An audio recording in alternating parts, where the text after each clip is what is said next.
Sometimes the most important moments in our lives happen when we're not there to witness them. Sometimes duty calls us away from the people we love most, and sometimes that absence becomes the very thing that saves us. This is the story of Captain Sarah Mitchell, a woman whose unwavering sense of duty kept her from her sister's wedding day, only to discover that missing that celebration would become the most significant decision of her life. It's a story about sacrifice, survival, and the unexpected ways that love can manifest even in our absence. What began as a day of celebration would transform into a night of terror, and what seemed like a professional obligation would reveal itself as divine intervention. This is the true account of how duty, heartbreak, and an extraordinary act of courage converged on one unforgettable evening.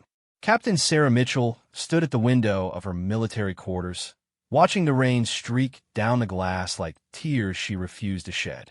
In her hands, she held the ivory wedding invitation that had arrived 3 months ago, its elegant script now smudged from her countless readings. Today was supposed to be the happiest day of her younger sister Emma's life, and Sarah was going to miss it.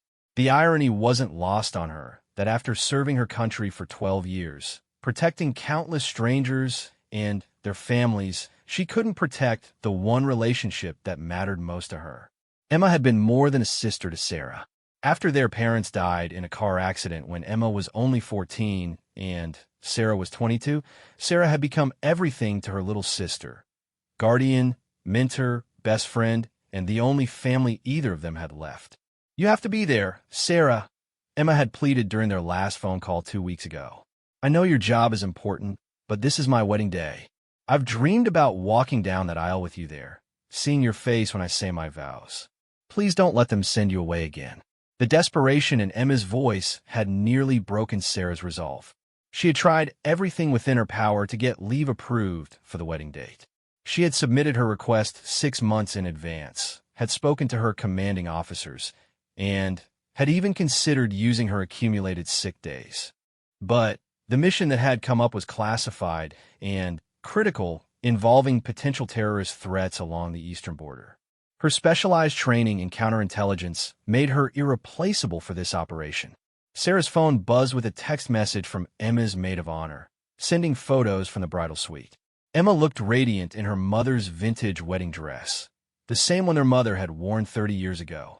Sarah had helped Emma alter it perfectly, spending hours together at the sewing machine in Sarah's small apartment, laughing and sharing memories of their mother. In the photo, Emma's smile didn't quite reach her eyes, and Sarah knew why. The wedding was taking place at Riverside Manor, a beautiful estate about 2 hours outside the city that Emma had fallen in love with the moment she saw it. The venue sat on 50 acres of rolling hills and gardens, with a grand ballroom that could accommodate 300 guests. Emma had chosen it not just for its beauty, but because it reminded her of the countryside where she and Sarah had spent summers with their grandmother before she passed away. David, Emma's fiancé, was a good man. Sarah had initially been protective and suspicious when Emma first brought him home 2 years ago, but David had proven himself to be patient, kind, and genuinely devoted to Emma. He was a high school teacher who coached the debate team and spent his weekend volunteering at the local animal shelter. More importantly, he made Emma laugh in a way that Sarah hadn't seen since before their parents' death. The wedding guest list read like a who's who of their small community. Emma had invited everyone who had been important to them over the years: their high school teachers, neighbors who had helped them through difficult times, college friends, and David's large, warm family who had embraced Emma as one of their own. Sarah had been supposed to give a speech at the reception, something she had been working on for months, carefully crafting words that would honor their parents' memory while celebrating Emma's new beginning. Instead, Sarah was stationed at a remote outpost 60 miles from the nearest town, surrounded by fellow soldiers who understood the weight of duty but couldn't fill the sister-shaped hole in her heart. The mission involved monitoring communications and providing intelligence support for units in the field, work that required her full attention and expertise. Lives depended on her ability to detect patterns in intercepted messages and identify potential threats before they materialized. Colonel Rodriguez had pulled Sarah aside the day before her deployment to explain the situation personally. "I know this is hard, Mitchell. I know what you're sacrificing. But we have credible intelligence about a planned attack on civilian targets, and your skills could mean the difference between prevention and tragedy. I wish I could send someone else, but there isn't anyone else with your particular combination of language skills and analytical ability." Sarah understood the weight of that responsibility, but it didn't make missing Emma's wedding any easier. She had called Emma the night before leaving for her assignment, trying to explain without revealing classified details why she couldn't be there. "It's always something, isn't it?" Emma had said quietly. "First, you missed my graduation because of that training exercise. Then, you couldn't come to my engagement party because of that deployment. Now you're missing my wedding. Sometimes I wonder if you're avoiding me on purpose." The accusation had stung because Sarah knew how it must look from Emma's perspective. Military life meant missing important moments, but this felt different. This felt like a betrayal of everything Sarah had promised when she became Emma's guardian. "Em, you know that's not true," Sarah had said. "You're the most important person in my world. Everything I do, every sacrifice I make, is so you can live in a safer world. I wish you could understand that." "I do understand," Emma had replied, her voice softening. "I just wish understanding made it hurt less." Now, as Sarah sat in the communications tent reviewing intelligence reports, she could imagine exactly what was happening at Riverside Manor. The ceremony was scheduled for 6 o'clock, just as the sun would begin to set over the gardens. Emma would be walking down the outdoor aisle lined with white roses and baby's breath, her train flowing behind her across the stone path their grandmother had taught them to skip stones on during childhood visits. David would be waiting at the altar with tears in his eyes, just as he had promised Emma he would be. The minister would be the same one who had officiated their parents' wedding, a kind elderly man who had known their family for decades. Emma's best friend Jessica would be standing as her maid of honor, wearing the soft lavender dress Emma had chosen to complement the garden setting. Sarah checked her watch. 6:15. Emma would be saying her vows right now, promising to love David through all of life's challenges. Sarah closed her eyes and tried to send her love across the distance, hoping somehow Emma could feel her presence even in her absence. The intelligence report Sarah was analyzing painted a concerning picture. Intercepted communications suggested that a militant group was planning something significant, but the details remained frustratingly vague. References to the celebration and when the flowers bloom could mean anything, but Sarah's training told her to take every potential threat seriously. Her team consisted of 8 other specialists, each bringing different expertise to the mission. There was Lieutenant Shun, a cyber warfare expert who could trace digital footprints across multiple platforms. Sergeant Williams handled electronic surveillance and had an uncanny ability to detect patterns in background noise. Captain Torres specialized in behavioral analysis and could read between the lines of intercepted conversations in ways that often amazed Sarah. They had been working around the clock for 3 days, sleeping in shifts and living on military rations and coffee that could probably be used to strip paint. The temporary command center was housed in reinforced trailers that had been transported to this remote location specifically for this operation. Banks of computers and communication equipment hummed constantly, creating a technological bubble in the middle of nowhere. Sarah's particular role involved analyzing communications in 3 languages, looking for coded messages or references that might indicate timing and targets for potential attacks. Her fluency in Arabic and Farsi, combined with her advanced training in cryptography, made her invaluable for this type of work. She had developed an almost intuitive sense for detecting when apparently innocent conversations contained hidden meanings. At 7:30, she received another text from the wedding. The ceremony was over, and the reception was beginning. Emma looked beautiful and happy in the photos, dancing with David to their first song as husband and wife. Sarah smiled despite herself, feeling a mixture of joy for her sister and deep sadness at missing this moment. The reception was being held in Riverside Manor's grand ballroom.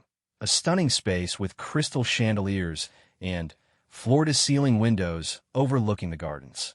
Emma had spent months planning every detail, from the centerpieces of white hydrangeas and eucalyptus to the menu that featured their grandmother's famous chocolate cake recipe for dessert. Sarah's speech was being read by Jessica, who had promised to deliver it exactly as written. Sarah had poured her heart into those words, sharing stories of their childhood, acknowledging their parents' absence while celebrating the love and strength Emma had shown throughout her life. She had talked about how proud she was of the woman Emma had become and how much she looked forward to watching her build a life with David. As the evening progressed, Sarah tried to focus on her work, but her heart remained at that wedding reception. She imagined Emma's infectious laugh as David attempted to dance, his earnest efforts making up for his lack of rhythm. She pictured Emma tossing her bouquet to a crowd of eager single friends, and she wondered who would catch it and what wishes they would make. The intelligence reports continued to flow in throughout the evening, but nothing concrete emerged. There were references to vehicles and timing, mentions of special occasions and gatherings, but nothing that pointed to a specific target or timeline. Sarah began to wonder if they were chasing shadows, if the threat they were monitoring was real, or simply the product of overactive imaginations and incomplete information. At 9 o'clock, Sarah received a call from Emma. The music and laughter in the background made Sarah's chest tight with longing. "I just wanted to hear your voice," Emma said, slightly breathless from dancing. "It doesn't feel right celebrating without you here." "How was the ceremony?" Sarah asked, trying to inject joy into her voice despite the ache in her heart. "Perfect," Emma said simply. "Well, almost perfect. David cried during his vows, just like he promised he would. And Mrs. Henderson from next door caught my bouquet, which made everyone laugh because she's 87 years old. But there was this moment when I was walking down the aisle, and I looked to where you should have been sitting, and Emma's voice trailed off, and Sarah could hear her sister's unspoken words. "I'm so sorry, Em. You know, if there was any way, I know," Emma interrupted, "and I try not to be angry about it. David keeps reminding me that you're out there making the world safer for everyone, including us. It just hurts that keeping the world safe means you can't be here for the moments that matter most to me." Sarah felt tears threaten to spill over. This was exactly what she had feared, that her commitment to her duty would cost her the relationship with Emma that meant everything to her. "Tell me about the reception," Sarah said, changing the subject before her emotions overwhelmed her. "Are people having fun? Did David's uncle give his infamous toast yet?" Emma laughed, and the sound was like sunshine breaking through clouds. "Oh my God, yes. He told a story about David's disastrous first attempt at cooking dinner for me, complete with sound effects for the smoke alarm. Even David was laughing so hard he could barely breathe." For the next 20 minutes, Emma regaled Sarah with stories from the reception. The way David's grandmother had demanded 3 dances in a row. How little cousin Timmy had gotten into the wedding cake before anyone noticed. The impromptu sing-along that broke out when the DJ played their father's favorite song. "I have to go," Emma finally said. "David's waiting for me, and we're about to cut the cake." "But Sarah?" "Yeah, I love you, and I understand why you're not here, even if it breaks my heart a little. I love you too, Em, more than you'll ever know." After Emma hung up, Sarah sat in the quiet communication tent, surrounded by the electronic hum of equipment and the distant sounds of her fellow soldiers going about their duties. She had never felt more alone or more conflicted about the choices she had made in her life. But duty called, and Sarah Mitchell had never been one to abandon her post, no matter the personal cost. At exactly 10:47 p.m., everything changed. Sarah was deep in analysis of a series of intercepted communications when Lieutenant Chen's urgent voice cut through the ambient noise of the command center. "Captain Mitchell, you need to see this immediately," Chen called out, his usually calm demeanor replaced by obvious tension. He was staring at his computer screen with an expression that made Sarah's stomach drop.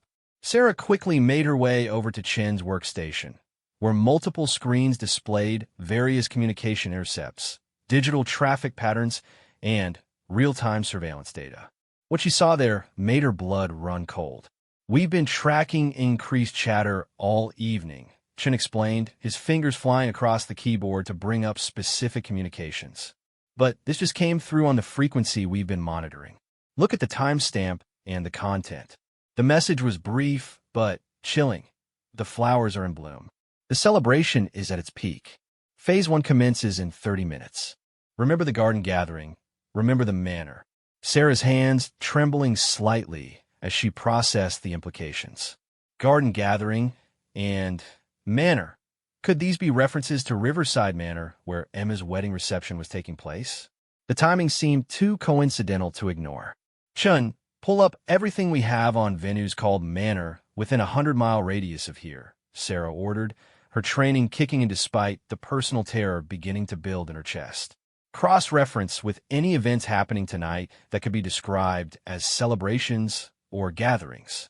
While Chin worked, Sarah called over Captain Torres and Sergeant Williams. "We might have a credible threat developing. I need you to analyze these communications patterns and see if you can identify the source or intended target." The next few minutes felt like hours as the team worked frantically to piece together the intelligence. Sarah's mind raced between her professional duty to analyze the threat objectively and her growing fear that her sister might be in danger. She forced herself to consider other possibilities. There could be multiple venues that fit the description, other event happening tonight that could be targets. But then, Williams made a discovery that confirmed Sarah's worst fears. "Captain, I've been running pattern analysis on the communication signatures, and I'm seeing coordinated movement of at least 6 individual transmitters. They're all converging on a location approximately 43 miles southwest of here." Sarah's heart stopped. 43 miles southwest would put them in the exact area where Riverside Manor was located. "Give me satellite imagery of that area now," Sarah commanded, her voice steady despite the chaos in her mind. "And patch me through to local law enforcement. We need to verify what events are taking place at venues in that vicinity tonight." As the satellite images loaded on the screen, Sarah could see the distinctive layout of Riverside Manor's grounds. The property was clearly visible, with what appeared to be vehicles in the parking area and lights illuminating the gardens and ballroom.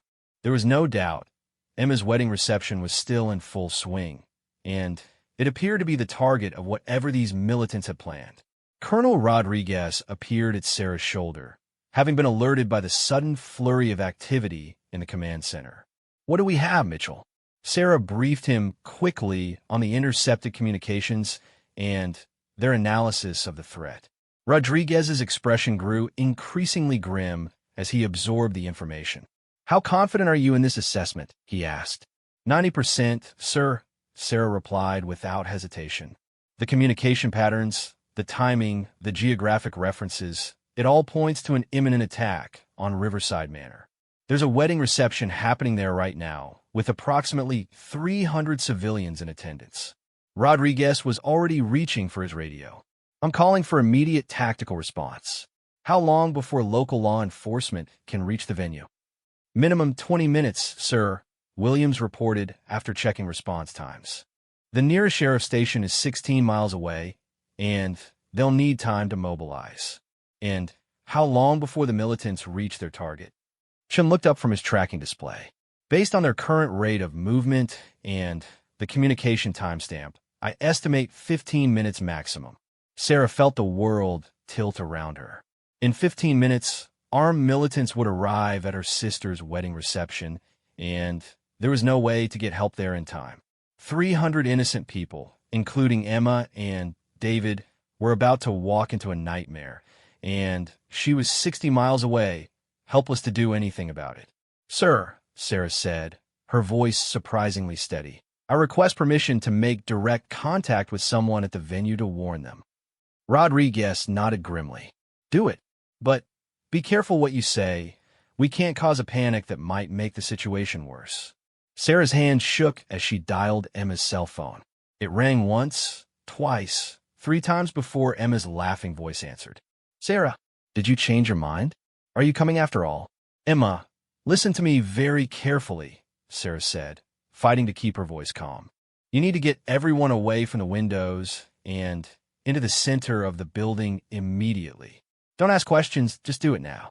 The laughter died out of Emma's voice. Sarah, what's wrong? You're scaring me. I can't explain everything, but there are people coming to the manor who want to hurt everyone there. You need to find David and get the staff to move all the guests away from the outer walls of the building. Do you understand me? Oh my God, Emma whispered. This is really happening, isn't it? This isn't some kind of joke. It's really happening, Em. How many people are still there? Everyone. Maybe 250 people. The reception was supposed to go until midnight, and most people were planning to stay for the whole thing. Sarah, what do I do? How do I move this many people without causing a panic? Sarah closed her eyes, trying to think clearly despite the terror clawing at her chest. Find the event coordinator. Her name is Ms. Patterson, right? Tell her there's been a credible threat called in, and she needs to implement whatever emergency protocols the venue has. Most places like this have procedures for situations like this.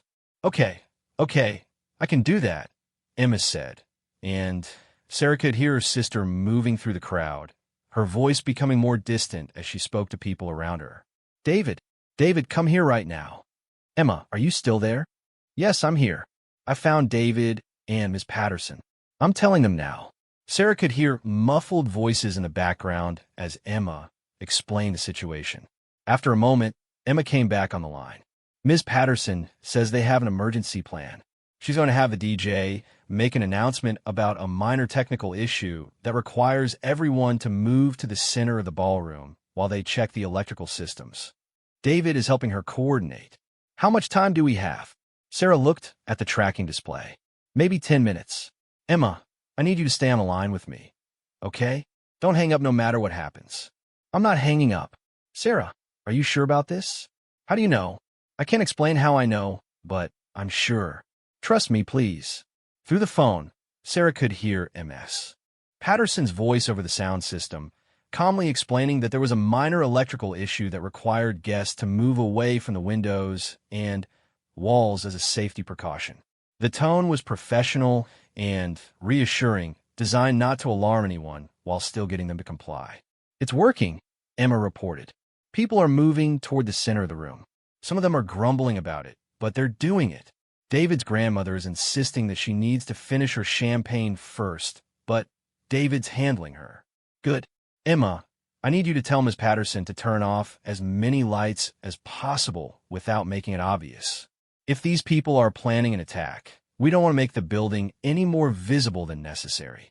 Okay, I'm telling her now. Sarah watched the satellite feed as the lights at Riverside Manor began to dim. The team around her worked frantically to coordinate with incoming law enforcement and military units, but everyone knew they were racing against an impossible timeline. Sarah, Emma's voice came through the phone, tight with controlled fear. Ms. Patterson wants to know if we should evacuate everyone completely. She says there are emergency exits that lead to the gardens, and from there people could get to their cars or hide in the woods. Sarah considered this. Moving 300 people out of the building would certainly get them away from the immediate threat, but it would also put them in the open where they would be vulnerable. And there was no guarantee that the militants weren't already positioned around the property. No, don't evacuate yet, Sarah decided. The building provides cover and protection. Just keep everyone in the center of the ballroom and away from windows and exterior walls. Colonel Rodriguez appeared at Sarah's side again. Mitchell, we have units en route, but the earliest arrival time is still 12 minutes. Is there anything else we can do from here? Sarah studied the displays around her, looking for any advantage they could provide. Sir, can we jam their communications? If we can disrupt their ability to coordinate with each other, it might buy us more time or force them to abort. Chen, can you do it? Rodriguez asked. Already working on it, sir, Chen replied, his hands flying over his keyboard.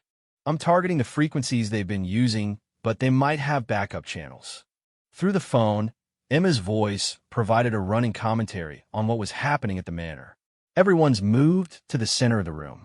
Ms. Patterson dimmed the lights and told everyone it was for ambience while they fixed the technical issue. David is standing near me, and He keeps asking what's really going on. What should I tell him? Tell him the truth, Sarah said. He's your husband now, and he deserves to know. But tell him quietly and make sure no one else overhears. We don't need panic spreading through the crowd. Sarah could hear Emma whispering to David, could hear his sharp intake of breath as he absorbed the reality of their situation. After a moment, Emma came back on the line. He understands. He's going to help Ms. Patterson keep everyone calm and positioned safely. Sarah, I'm scared. I know you are, Em, but you're being so brave and you're doing everything right. I'm going to get through this, okay? I promise you we're going to get through this. Sarah looked at the satellite display again and felt her heart sink. Several vehicles were now clearly visible approaching the manor grounds. Based on their movement patterns, they would reach the building within the next 5 minutes. Emma, Sarah said carefully, I think they're almost there. You might start hearing vehicles outside or other noises. Whatever happens, stay calm and keep everyone in the center of the room. Don't let anyone go to the windows to look outside. Okay. Oh God, I think I can hear something. Car, engines maybe? Sarah closed her eyes, feeling helpless and desperate. Her sister was trapped in a building that was about to be attacked, and she was 60 miles away with no way to help except to stay on the phone and provide whatever guidance she could. But then Sergeant Williams called out with information that changed everything. Captain, I'm picking up radio chatter from the approaching vehicles. They're reporting that the building looks different than they expected, fewer lights, less activity visible. One of them is asking if they should abort and wait for a better opportunity. Sarah's heart leaped.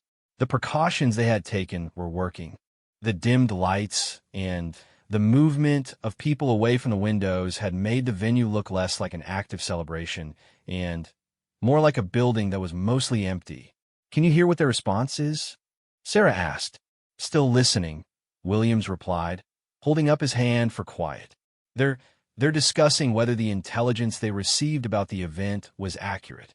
Apparently, they expected to see more obvious signs of a large gathering. Colonel Rodriguez leaned over Williams' shoulder. Are they stopping? It sounds like it, sir. The lead vehicle is telling the others to hold position while they reassess. Sarah felt a surge of hope, but she knew they weren't safe yet. Emma, are you still there? I'm here, Emma whispered. I could definitely hear cars outside now. Multiple engines. Miss Patterson is keeping everyone calm, but people are starting to get nervous about how long this electrical check is taking. Just hold on a little longer, Sarah urged. Help might be arriving soon. What Sarah didn't say was that if the militants decided to proceed with their attack, there was very little that anyone could do to stop them.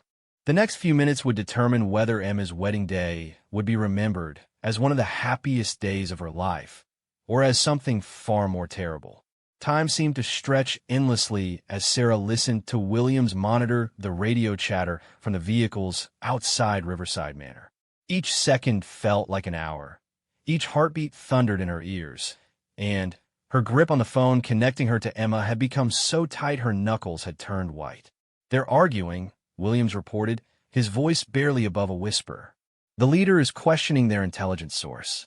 He's saying the building looks too quiet, too empty. Someone else is insisting that this is the right place and the right time. Sarah held her breath, knowing that the next few moments could determine the fate of everyone she loved most in the world. Through the phone, she could hear Emma's shallow breathing and the distant murmur of wedding guests who still believed they were simply waiting for an electrical issue to be resolved. Sarah, Emma whispered, I can see headlights through the front windows from where I'm standing. There are definitely multiple vehicles out there. David is trying to keep everyone distracted by having them participate in some kind of group singing, but people are starting to ask more questions. The genius of David's solution struck Sarah immediately. Group singing would not only keep people occupied and distracted from the threat outside, but it would also create enough ambient noise to mask any sound from the approaching vehicles. Her new brother-in-law was proving himself to be remarkably level-headed under pressure. That's perfect, Sarah told Emma. Keep them singing as long as possible. Colonel Rodriguez appeared at Sarah's shoulder with an update. Local law enforcement is 8 minutes out, and We have a tactical unit 6 minutes behind them. But, Mitchell, even when they arrive, they'll need time to assess the situation and coordinate their response. Sarah understood the implication. Even when help arrived, there would still be a dangerous window of time during which the militants could carry out their attack if they decided to proceed. Chin, what's the status on the communication jamming? Sarah asked. I've successfully disrupted their primary frequency, Chin replied, but they've switched to a backup channel. I'm working on jamming that one too, but they're more sophisticated than we initially thought. They have multiple redundant communication systems. Williams suddenly held up his hand for silence, pressing his headphones more tightly to his ears. Wait, something's changing. The leader is getting out of his vehicle. He's approaching the building on foot. Sarah's heart stopped. Emma, someone might be approaching the building. Whatever you do, don't let anyone go near the windows or doors. If someone knocks or tries to get attention, pretend you can't hear them. Okay, Emma whispered, her voice tight with fear. The singing is getting louder. David got everyone to do that song from the ceremony, the one about love enduring all things. People are really into it now, and it's actually helping them stay calm. Through the phone, Sarah could hear the voices of 300 people raised in song, their combined voices creating a wall of sound that spoke of love, hope, and unity. The irony wasn't lost on her that in this moment of greatest danger, Emma's wedding guests were unknowingly protecting themselves by celebrating the very thing that had brought them all together. The militant leader is circling the building. Williams continued his narration. He's trying to look through windows, but the angle is wrong for him to see much from the ground level. He's talking to his team on the radio, but I can't make out what he's saying. Sarah watched the satellite feed, which showed a figure moving around the perimeter of Riverside Manor. The building's architecture was working in their favor. The ballroom was on the second floor, and the windows were high enough that someone on the ground couldn't easily see inside without proper equipment. He's going back to his vehicle, Williams reported. I think he's frustrated by the lack of visibility into the building. But then Chun called out with alarming news. Captain, I'm seeing movement from the other vehicles. It looks like they're spreading out to surround the property. Sarah's brief moment of hope evaporated. The militants weren't giving up. They were changing tactics. Emma, are there other ways into the building besides the main entrances? I don't know, Emma replied, her voice becoming more strained. Ms. Patterson would know better than me. Should I ask her? Yes, but be discreet. We need to know about service entrances, delivery doors, anything that could be used to get inside. Sarah could hear Emma moving through the crowd, her footsteps barely audible over the continued singing. After a few moments, Emma returned to the phone. Ms. Patterson says there are 4 ways into the building. The main front entrance where everyone came in tonight, a service entrance near the kitchen, emergency exits that lead to the gardens, and a delivery entrance in the basement that connects to the parking area. She's already had staff members check that all the doors are locked, but she says most of them are just standard locks that wouldn't stop someone who really wanted to get in. The tactical situation was becoming increasingly complex. With 4 potential entry points and multiple attackers spreading around the building, even when law enforcement arrived, they would face a challenging scenario. Williams, are you still getting their communications? Sarah asked, intermittently. Chin's jamming efforts are working, but not completely. I caught something about alternative entry and basement access, though. Sarah's blood ran cold.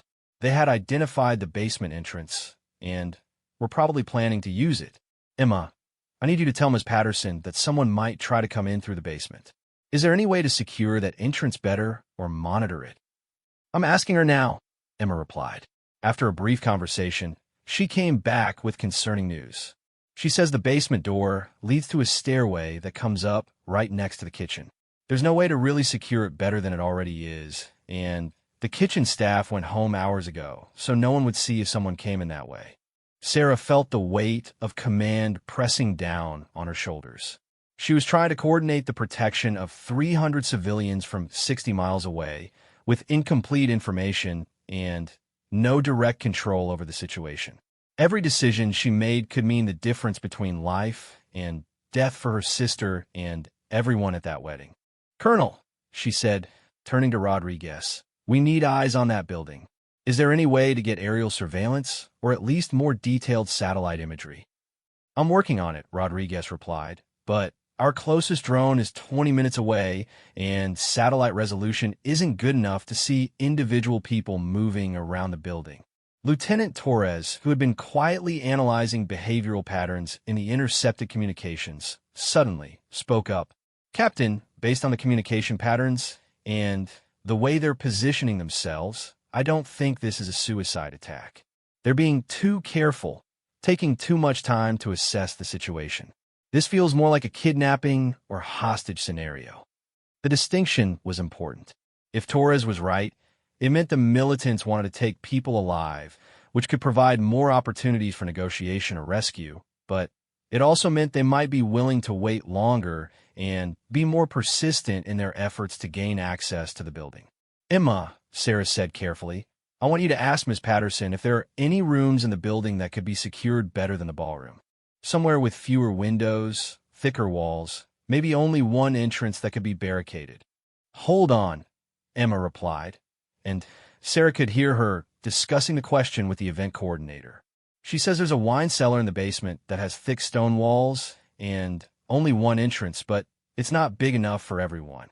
There's also a conference room on the first floor that has no windows and only one door, but it would be cramped with 300 people. The wine cellar was obviously too small, and moving everyone to the conference room would mean exposing them to risk while they relocated."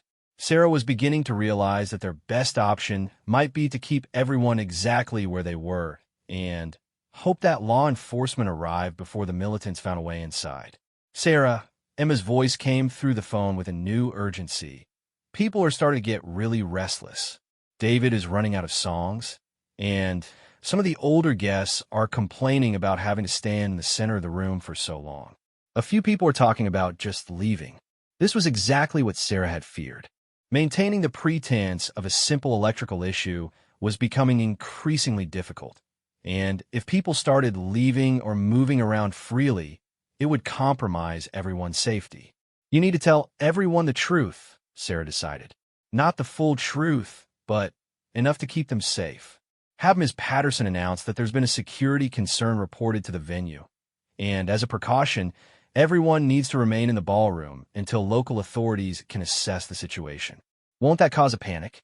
"It might cause some anxiety, but it's better than having people wander around the building or try to leave through entrances that might be compromised. Present it as a precaution, not an immediate threat." Sarah listened as Emma relayed this instruction to Ms. Patterson, who then addressed the crowd over the sound system. Her tone was professional and reassuring, explaining that they had received a report of suspicious activity in the area and that local law enforcement had advised everyone to remain in the ballroom until the situation could be assessed. The reaction was immediate, but thankfully more concerned than panicked. Sarah could hear voices rising in conversation as people discussed this development, but there were no sounds of chaos or people trying to leave against instructions. "David is being amazing," Emma reported. "He's moving through the crowd, talking to people individually, reassuring them that everything is going to be okay.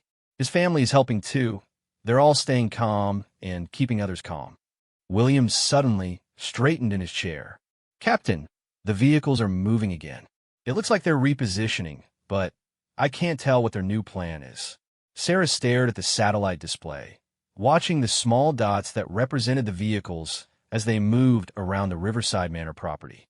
The militants had been there for nearly 10 minutes now, much longer than a typical hit-and-run attack would take. Either they were being exceptionally careful, or they were planning something more complex than a simple assault. "Chun, have you been able to get any more details about their communications?" Sarah asked. "I've picked up fragments," Chun replied. "Something about waiting for the signal and ensuring maximum impact. But their discipline is good. They're not saying much over the radio." The phrase "waiting for the signal" bothered Sarah. It suggested that this wasn't an independent operation, that there might be coordination with other elements or events that she wasn't aware of. But it could also mean they were waiting for some specific condition to be met before proceeding with their attack. "Emma, What time was the reception originally supposed to end? Sarah asked. Midnight, Emma replied. Most people were planning to stay until then, and a few family members were going to help with cleanup afterward. Sarah checked her watch. It was now 11:23. If the militants were waiting for the reception to end naturally, they might be planning to attack people as they left the building, when they would be scattered and vulnerable in the parking area. Colonel, what's the ETA on our response units? Sarah asked. Local law enforcement is 4 minutes out. Tactical unit is 2 minutes behind them, Rodriguez replied. But, Mitchell, even when they arrive, this is going to be a delicate situation. We're talking about 300 civilians in a confined space with an unknown number of armed hostiles positioned around the building. Sarah understood the complexity of what law enforcement would be facing. Any attempt to confront the militants directly could result in a firefight with civilians caught in the crossfire. The responders would need time to assess the situation, establish communication with the people inside the building, and develop a tactical plan that prioritized civilian safety. Sarah, Emma's voice came through the phone with a note of hope. I think I can hear sirens in the distance. Very faint, but they're definitely getting closer. Sarah felt a surge of relief, but she knew they weren't safe yet. The next few minutes, as law enforcement arrived and began to assess the situation, could be the most dangerous of all. If the militants realized that their window of opportunity was closing, they might decide to act quickly and aggressively. Emma, when the police arrive, there might be some confusion and noise outside. It's very important that everyone stays exactly where they are until official law enforcement comes inside to escort people out. Don't trust anyone who claims to be police unless Ms. Patterson or venue security can verify their identity. Okay, I understand. Sarah, yeah, thank you. If you hadn't called when you did, if you hadn't been there watching out for us, even when you couldn't be here in person. Emma's voice caught with emotion. Don't thank me yet, Sarah replied, though her heart swelled with love for her sister. We're not out of this yet, but we're going to be okay, Em. I promise we're going to be okay. As she spoke those words, Sarah hoped desperately that she would be able to keep that promise. The sound of sirens growing louder filled Sarah with both relief and intense anxiety. Help was almost there, but the next few minutes would be the most critical of the entire ordeal. Through her headphones, Williams was providing a running commentary on the militants' reaction to the approaching law enforcement. They heard the sirens, Williams reported tersely. Radio chatter is picking up significantly. Someone is giving orders, but they're using some kind of code language I can't decipher. Sarah watched the satellite feed as the vehicles around Riverside Manor began moving again. Instead of fleeing as she had hoped, they seemed to be taking new positions, possibly preparing for a confrontation with law enforcement. Emma, the police are almost there, Sarah said into her phone, but the people outside might not leave peacefully. When you start hearing more activity outside, voices, vehicles moving around, maybe even loudspeakers, you need to make sure everyone stays as low as possible while remaining in the center of the room. Sarah, I'm really scared now, Emma whispered. The sirens are getting so loud, and I can hear people outside talking, shouting maybe. What if something goes wrong? What if the police can't get to us? Listen to me, Em, Sarah said, putting every ounce of conviction she could muster into her voice. You are the strongest person I know. You've already protected 300 people tonight just by staying calm and following instructions. The police are professionals, and they're going to get everyone out safely. But I need you to keep being brave for just a little bit longer. Colonel Rodriguez appeared at Sarah's side with an update. Mitchell, I've managed to establish communication with the incident commander on scene. Sheriff's deputies have arrived and are setting up a perimeter. Tactical units are 2 minutes out. They want to know everything we can tell them about the number and positioning of hostiles. Sarah quickly briefed Rodriguez on everything they had observed through their surveillance and communication intercepts. Based on the vehicle movements they had tracked, there appeared to be at least 6 individuals involved, possibly more. They had shown tactical awareness and coordination, suggesting some level of training or military experience. Tell them the hostiles have been on scene for approximately 15 minutes, Sarah added. They've had time to familiarize themselves with the property layout, and they've shown interest in basement and service entrances. Through the phone, Emma provided real-time updates on what was happening at the manor. I can see flashing lights through the windows now, red and blue lights everywhere. Ms. Patterson is keeping everyone informed, telling them that law enforcement has arrived and will be coordinating our safe evacuation.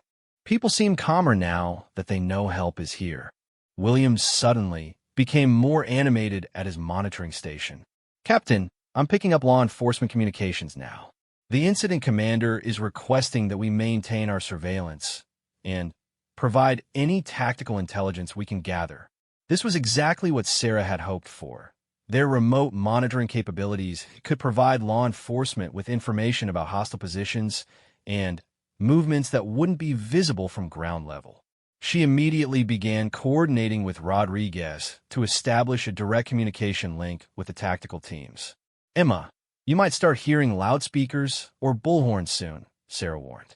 The police will probably try to communicate with the people outside, and they might also want to talk to everyone inside the building.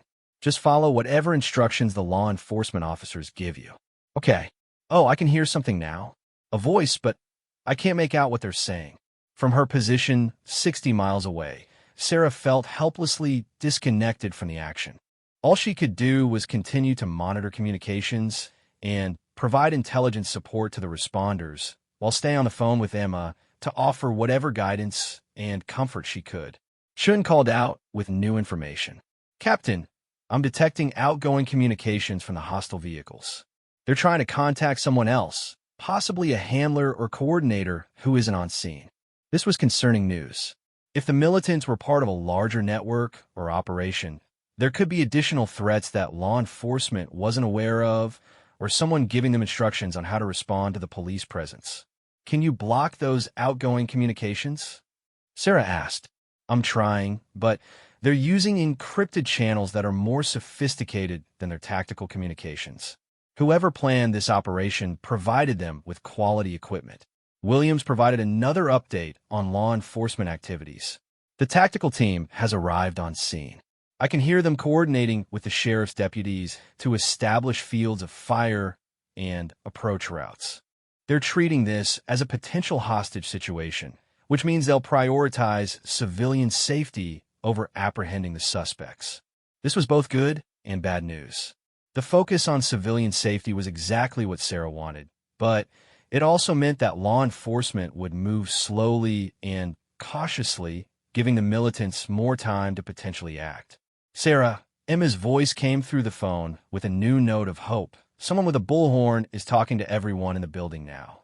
They identified themselves as sheriff's deputies, and they're saying they're going to coordinate a safe evacuation, but it might take some time to ensure everyone's security. That's exactly what we want to hear, Sarah replied. Just follow their instructions exactly, and remember that slow and careful is good in this situation. Colonel Rodriguez brought Sarah another update. The incident commander wants to know if we have any intelligence about the militants' intentions, specifically whether this appears to be a hostage situation, a terrorist attack, or something else entirely. Sarah considered everything they had observed: the careful reconnaissance, the sophisticated equipment, the time spent assessing the target, the reluctance to act quickly when the building appeared less active than expected. It all suggested a well-planned operation with specific objectives. Based on their behavior patterns, Sarah told Rodriguez, I believe this is a planned kidnapping or hostage operation, not a terrorist attack. They've shown too much caution and concern for their own safety to be planning a suicide mission. But that also means they might be more dangerous if they feel cornered. Williams suddenly tensed at his monitoring station. Captain, something's happening. I'm hearing urgent radio chatter from the hostile positions. Someone is giving orders to initiate fallback protocols. Sarah's heart leaped. Fallback protocols suggested that the militants were preparing to retreat, possibly having decided that the police presence made their mission too risky to continue. Are they moving? Sarah asked, staring at the satellite display. Yes, vehicles are starting to move, but not all of them. It looks like some are leaving while others are maintaining position. This was a new complication. A partial retreat could mean that some militants were escaping while others remained behind to complete the mission, or it could indicate that they were repositioning for a different type of attack. Emma, are you still hearing activity outside? Sarah asked. Yes, but it sounds different now. Less shouting, more organized. And I think some of the car engines that were running have stopped or gone away. Through her communication link with the incident commander, Colonel Rodriguez was receiving updates on the law enforcement response. They've identified 3 vehicles leaving the area at high speed, but 2 vehicles remain on the property. Tactical teams are moving to establish visual contact with the remaining hostiles. The situation was evolving rapidly, and Sarah knew that the next few minutes would be crucial. If law enforcement could apprehend or drive off the remaining militants without a confrontation, everyone inside the building could be evacuated safely. But if the remaining militants decided to make a stand or attempt to force entry into the building, the situation could become much more dangerous. Chun, are you still monitoring their communications? Sarah asked. The communication traffic has dropped off significantly, Chun replied. Either they've gone to radio silence, or the ones who left took the communication equipment with them. Williams added his own observation. I'm not hearing any coordinated radio chatter from the remaining vehicles. Either they're using a channel I can't access, or they're operating independently now. Independent operation by militants who had been abandoned by their leadership was potentially more dangerous than coordinated action. Desperate or abandoned operatives might make impulsive decisions or take unnecessary risks. Sarah, Emma's voice carried a note of cautious optimism. One of the police officers just came into the building. He talked to Ms. Patterson, and now she's telling everyone that they're going to start evacuating people in small groups through a secure exit. They want to start with elderly guests and families with children. This was exactly the kind of careful, methodical approach that Sarah had hoped for. By evacuating the most vulnerable people first and using a secure exit, law enforcement was minimizing risk while ensuring that everyone could be moved to safety. That's perfect, Em. When it's your turn to evacuate, stay close to David and follow the officer's instructions exactly. Don't worry about anything else. Your purse, wedding gifts, anything like that can be replaced. Understand.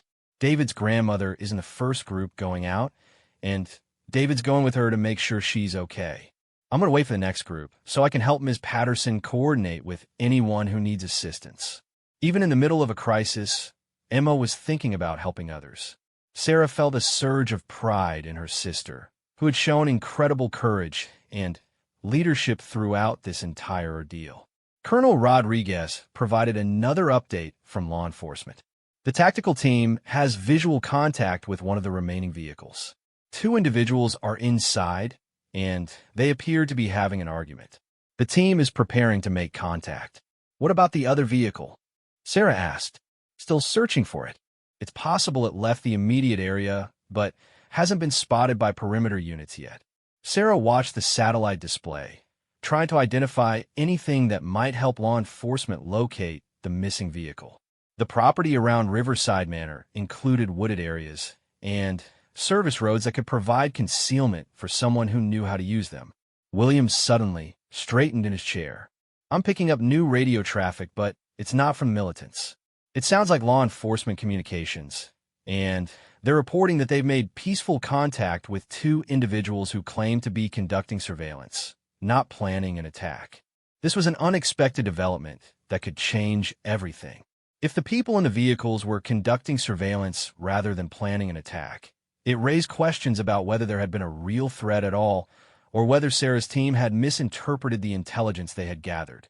But even as Sarah considered this possibility, her training told her to remain cautious. Claiming to be conducting surveillance could be a cover story designed to avoid arrest, and there was still one vehicle unaccounted for. Emma, Sarah said carefully, the police are still being very careful about everyone's safety, so the evacuation is going to continue exactly as planned. Don't let your guard down just because things seem to be calming down outside. I won't, Emma promised. The first group made it out safely, and they're starting to organize the second group now. David came back inside to stay with me, which was really sweet of him. He said he wasn't leaving without his wife. Sarah smiled despite the tension of the situation. David was proving himself to be exactly the kind of man she had hoped Emma would find, someone who would stand by her side no matter what challenges they faced. "Colonel," Sarah said, turning to Rodriguez, "are we getting any more details about what law enforcement found when they made contact with those individuals?" "Still waiting for a full report," Rodriguez replied. "But initial indications are that they may have been hired for private surveillance, not planning any kind of attack. However, the tactical team is still treating this as an active threat situation until they can account for all individuals and vehicles that were observed in the area." Private surveillance was a possibility that Sarah hadn't considered, but it raised almost as many questions as it answered. Who would hire people to conduct surveillance on a wedding reception, and why? Were they looking for specific individuals among the guests, or gathering intelligence for some other purpose? Regardless of their true intentions, Sarah was grateful that the immediate threat to Emma and the wedding guests appeared to be diminishing. The careful evacuation was proceeding smoothly, and law enforcement had the situation well in hand. But, as she had learned throughout her military career, it was important to remain vigilant until every last person was confirmed safe. 3 hours later, as dawn began to break over the horizon, Sarah finally received the call she had been waiting for. Emma's voice, tired but safe, came through the phone with news that everyone had been successfully evacuated from Riverside Manor and that law enforcement had apprehended all the individuals involved in the night's events. "We're at the police station now," Emma explained, exhaustion evident in her voice. "David and I are just finishing up giving our statements. Sarah, you literally saved our lives tonight. If you hadn't called when you did, if you hadn't been watching out for us from wherever you are." Sarah closed her eyes, feeling the tension that had gripped her for hours finally beginning to release. "What did the police tell you about what was actually happening out there?" "It's actually really weird," Emma replied. "Apparently, it wasn't exactly what anyone thought it was. The people outside the building were hired by David's uncle to conduct what he called security assessment of the venue." "David's uncle?" Sarah asked, confused. "Why would he do something like that?" Emma sighed heavily. "It's a long story, but apparently Uncle Frank has some kind of private security business, and he was concerned about the safety of having such a large family gathering at a venue that wasn't in the city. He hired these people to test the venue's security protocols and emergency procedures, but he never told anyone he was doing it." Sarah felt a mixture of relief and anger. "So there was never actually a threat to anyone at the wedding?" "Well, that's where it gets complicated," Emma continued. "The police say that while Uncle Frank's people were conducting their security assessment, there actually was a separate group that had been planning to rob some of the wedding guests. Apparently, word had gotten out about the guest list, including some wealthy family friends, and this other group was planning to hit people in the parking lot as they left the reception." The pieces began to fall into place for Sarah. The communications her team had intercepted about celebrations and gatherings had been from the actual criminals planning a robbery, not from Uncle Frank's security assessment team. The timing of everything happening on the same night had created a perfect storm of confusion. "So, your uncle's security people accidentally prevented an actual crime?" Sarah asked. "Exactly. The police say that when the real criminals arrived and saw what they thought was law enforcement or some kind of security operation already in place around the venue, they decided to abort their plan and left the area. Meanwhile, Uncle Frank's people were trying to figure out why the building looked so different from what they expected, because we had already moved everyone away from windows and dimmed the lights based on your warning." Sarah shook her head in amazement at the strange chain of events. Her team had detected communications from actual criminals planning a robbery, but their response had been influenced by the presence of Uncle Frank's security assessment team, whose activities had seemed suspicious because no one knew they were supposed to be there. "What about the sophisticated communications equipment that our team detected?" Sarah asked. Emma consulted someone nearby, then came back to the phone. "The detective here says that Uncle Frank's security company uses military-grade communication systems because they do consulting work for government contracts. So the equipment signatures you detected were legitimate, just not what you thought they were. Colonel Rodriguez appeared at Sarah's side with a cup of coffee and a summary report from law enforcement. The incident commander confirms that there were actually two separate groups involved, he told Sarah. The security assessment team hired by the bride's family member and an unrelated criminal element that was planning to rob wedding guests. Neither group was planning a terrorist attack or hostage situation. Sarah accepted the coffee gratefully and reviewed the report. The real criminals had been apprehended several miles from the venue when they were stopped for speeding while fleeing the area. In their vehicle, police had found weapons and plans that confirmed they had been targeting wealthy individuals leaving the wedding reception. So in the end, Sarah mused, my duty keeping me away from the wedding actually led to us preventing a crime that we didn't even know was being planned. Emma, Sarah said back into the phone, I know this has been an incredibly long and stressful night for you. How are you holding up? How is David? We're okay, Emma replied, and Sarah could hear David's voice in the background confirming this. Tired, definitely. A little shaky still from all the adrenaline. But mostly we're just grateful that everyone is safe and that we got to experience how amazing our friends and family are when faced with a crisis. Everyone stayed calm. People helped each other, and no one panicked even when they found out there might be a real threat. Sarah felt a warmth spreading through her chest as she imagined the scene Emma was describing. Even though she hadn't been there physically, she had played a role in protecting all those people, and Emma's wedding day had ultimately become a story of community, courage, and love triumphing over potential danger. What happens now? Sarah asked. Are you and David going to be able to go on your honeymoon as planned? Actually, yes, Emma said, and Sarah could hear the smile returning to her sister's voice. Our flight doesn't leave until tomorrow evening, so we're going to go home, sleep for about 12 hours, and then proceed with our trip to Ireland as if this whole crazy night was just some kind of bizarre pre-honeymoon adventure. That sounds perfect, Sarah said. And, yeah, I'm sorry I missed your wedding day. I know it wasn't the celebration you had planned, and I know my absence was part of what made everything more difficult. Sarah, stop, Emma interrupted firmly. If you hadn't missed the wedding, if you hadn't been where you were doing your job, we might not have detected the threat in time. Your duty didn't take you away from protecting me. It put you in exactly the right place to save me and everyone else I love. The truth of Emma's words hit Sarah with unexpected force. She had spent the entire evening feeling guilty about choosing duty over family, but the reality was that her commitment to her military service had been exactly what was needed to protect her family. Her expertise, her access to intelligence gathering capabilities, and her training in threat assessment had all been crucial to preventing what could have been a tragic crime. Besides, Emma continued, David and I have been talking, and we've decided that this whole experience has taught us something important about what really matters. We're going to have another celebration when you get back from your deployment. Something smaller, more intimate, just family and close friends.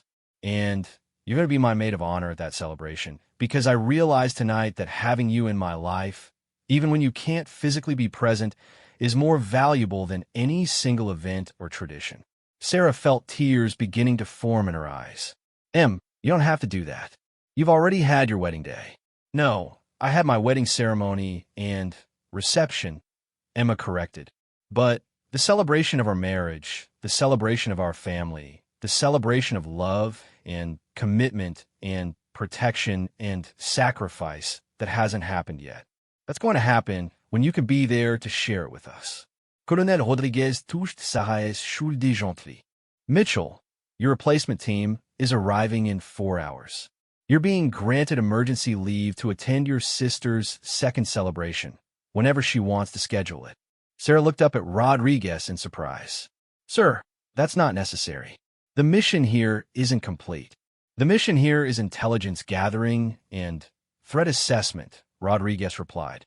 You've just demonstrated exactly why that work is important and how it connects to protecting the people we care about.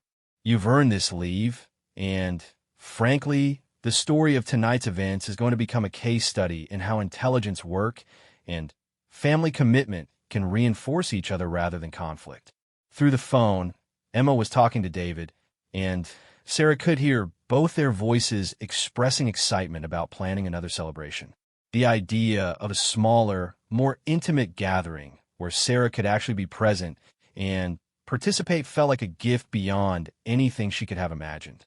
Sarah, Emma said, coming back to the phone, David just had the most brilliant idea.